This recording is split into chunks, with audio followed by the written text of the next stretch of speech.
Hindi ako interesado maging bise. Ang pangit naman nun sa panlasa. Kami magdedesisyon, kaugnay niyan. Tapos yung pala, interesado ko at gusto ko pala. So ngayon pa lang sinasabi ko na, hindi ako interesado, tatanggihan ko yun kung inalok man sa akin yun. Hindi... Boom, panis. Yun, di ba? Yun na nga guys, ang hinala ng lahat.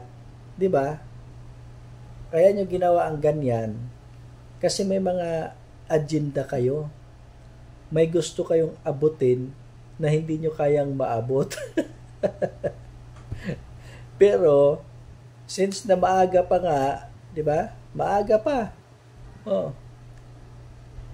Hindi pa tayo dumating doon sa hearing ng impeachment. So, pinangunahan mo na ngayon. Di ba?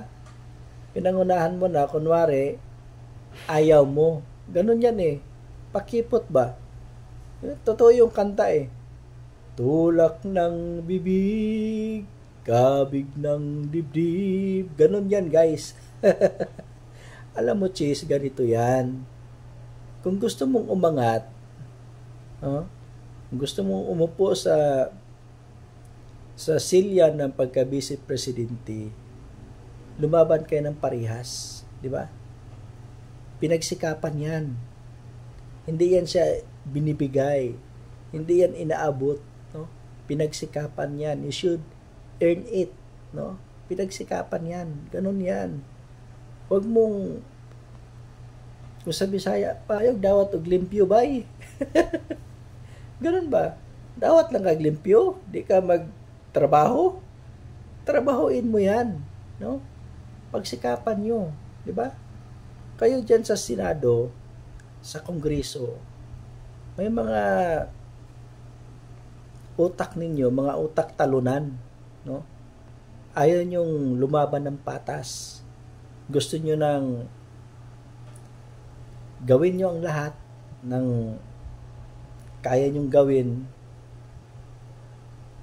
nasa mabuti man o nasa masama, basta makaupo lang kayo sa posisyon, magiging pangulo lang kayo, magiging vice presidente lang kayo, bahala na kung anong mangyari, kasi yan ang goal ninyo, di ba? Mga ganid sa kapangyarihan ba, yung mga ganon klaseng mga politiko. Kaya guys, tandaan talaga natin itong mga tao nito. Huwag natin itong bigyan ng puwang na makaupo uli sa kanilang posisyon. Lahat yan sila ng mga kaalyado ng Pangulo, di ba? Mga ganid sa kapangyarihan yan, mga swapang yan, mga iho di puta. May kasabihan nga guys, kapag puno at hitik sa bunga, binabato.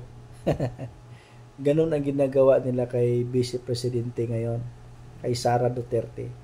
Pilit nilang binabato ng kung ano-anong mga issue. Corruption here, corruption there. Wala namang prueba. Oh, di ba? So, ngayon na naman, pinailan ng impeachment. No? Kasi gusto nga nilang palitan sa posisyon si BP Sara. Oh, wala silang ibang paraan kundi impeachment. Di ba? Kaya, ang ganda-ganda ng performance rating ng Vice Presidente compare mo sa Pangulo ninyo. Partida guys. Pinupukol nyo pa yan ng anomalya, kung ano-ano yung mga pinupukol nyo sa kanya. Pero tingnan nyo naman, paano na kaya pagka hinahayaan nyo lang siya mag-perform at hindi nyo siya pinupukol ng mga issues? Baka 1,000% na yan lahat ng approval ratings niya.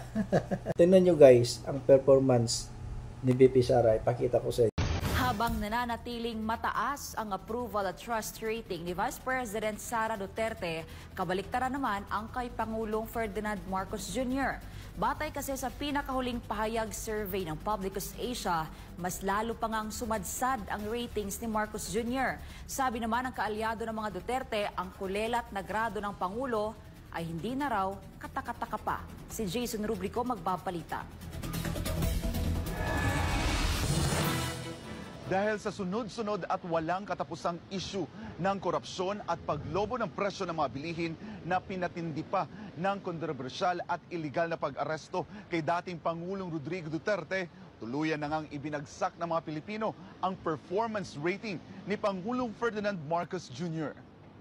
Patuloy na dumadaos-dos ang approval at trust rating ni Pangulong Ferdinand Marcos Jr. Batay sa pahayag 2025 first quarter survey ng Publicus Asia, bumagsak sa 19% ang approval rating ni Marcos Jr. mula sa dating 33% noong nakaraang quarter. Mula naman sa dating 23%, bumagsak sa 14% ang trust rating ni Marcos Jr. habang sumirit naman sa 63% ang distrust rating laban sa kanya. Ayon sa survey, maliban sa walang katapusang mga issue ng korupsyon at inflation, ang paghain ng gobyernong Marcos Jr. kay dating Pangulong Duterte sa International Criminal Court ang tila nagpalala pa sa kabuuang performance ni Pangulong Marcos. Kasabay naman ang patuloy na pagbulusok ng grado ni Marcos Jr. ay siya namang paglakas pang lalo ng suporta para kay Vice President Sara Duterte. Mula sa dating 37%, umakyat sa 42% ang approval rating ng pangalawang Pangulo. Tumaas din sa 39% ang trust rating ni VP Sara mula sa dating 31%. Ayon sa pahayag survey, lumakas ang suporta kay VP Sara sa lahat ng rehiyon sa bansa, lalo na sa Central at North Luzon, Visayas at Mindanao. Sabi ng kalyado ng mga Duterte,